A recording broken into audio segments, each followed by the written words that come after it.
Rich with history, the Boyds School in Montgomery County served as the backdrop of a discussion that brought political leaders and experts together to discuss the history and future of voting rights in America in honor of Black History Month. There's a moral issue here that we shouldn't be afraid to confront.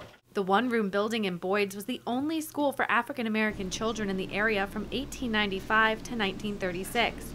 During a recent panel moderated by Congressman John Delaney, he said the school was a reminder of past struggles in the country's history. It is immoral to deny people the right to vote in the United States of America. Pulling this group together was so important because it started a dialogue that I think we need to have in small groups throughout our communities so that people know that voting rights are really being threatened. And once you lose your vote, you lose your voice. The event comes at a time when voting rights are once again being discussed at the national level, as Congress responds to the Supreme Court's request that the Voting Rights Act be updated this year. The change will require that certain states and jurisdictions with a documented history of discrimination submit their election laws for approval by the Department of Justice, a requirement that was stripped during the Supreme Court's Shelby v. Holder decision last summer. We obviously need to either implement the Voting Rights Act amendment that is being proposed in Congress or do something like that. Because right now we're operating in somewhat uncharted territory because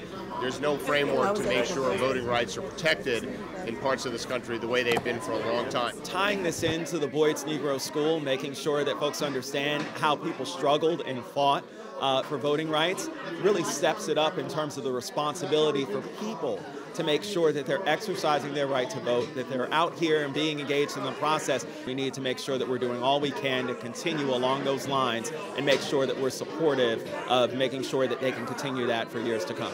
For MyMC Media, I'm Valerie Bonk.